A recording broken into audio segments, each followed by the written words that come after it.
All right, so I just read the first issue of Superman Year One, written by Frank Miller and drawn by John Romita Jr. And you might know Frank Miller.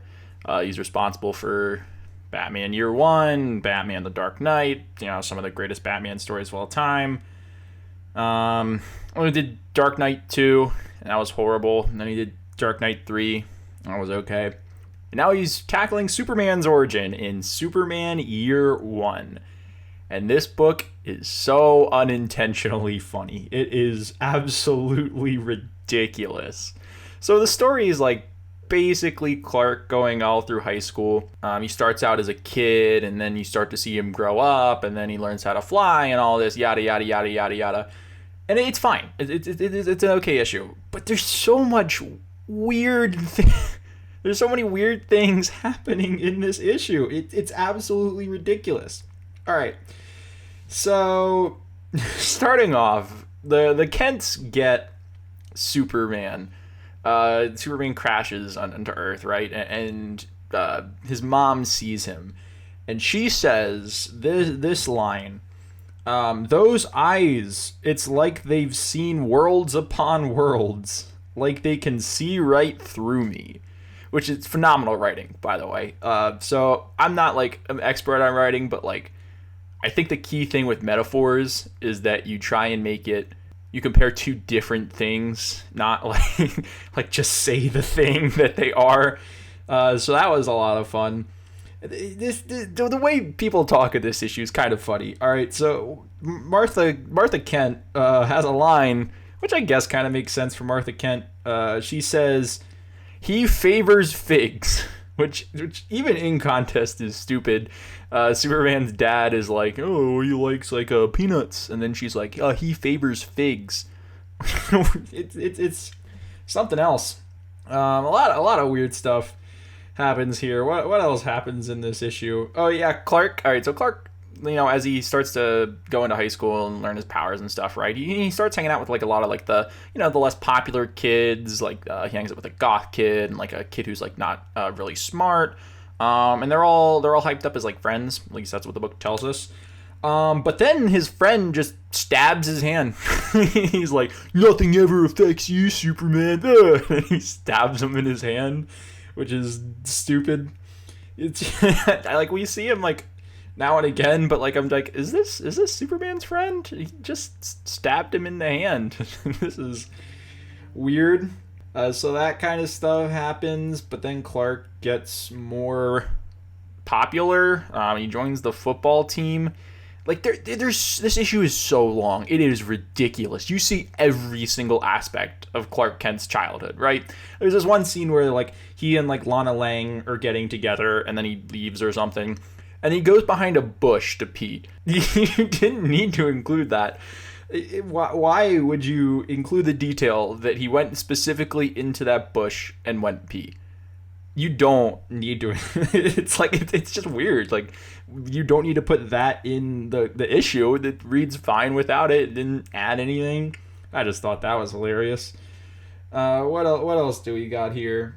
Oh yeah, so the main plot of this issue, as much as it is just sort of like Superman evolving and like growing up and stuff, is that there's the bullies, going on in Smallville High. Is it Smallville High? It's some high school in Smallville. That's probably what it's called. But anyway, and his name is Markham, so it's like Arkham, but like Mark. It's so stupid. His name's Markham. And he and his thugs, because he's a high schooler, and he and his like group of like bullies and stuff, like all the adults are too scared to deal with Markham and the Markham gang. So they just run rampant all throughout Smallville, because apparently there's just no police or no adults that want to do anything about this. And as you do as a bully, they spray painted a bus that some of the unpopular kids, they don't go on it. So, and the insult they write, I think, is just hilarious. They write, "Weirdos suck," which is like the worst. It's not directed at anyone. It's just weirdos in general. Like, it's not specific. It's not like a threat.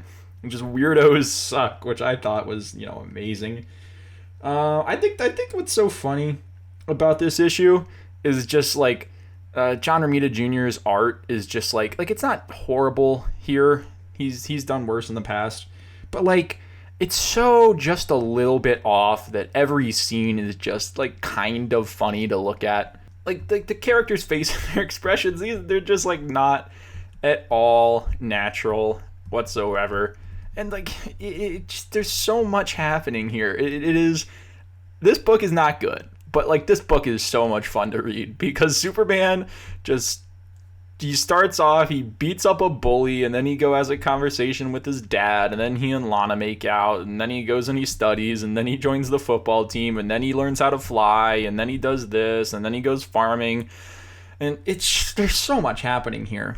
But my favorite part of this issue, which is the entire reason that I had to make a video on this, is Clark's decision at the end of the issue, which I think is just incredible. So this is something that is not a part of Superman canon or part of his history. It's something brand new for the character that I think is phenomenal.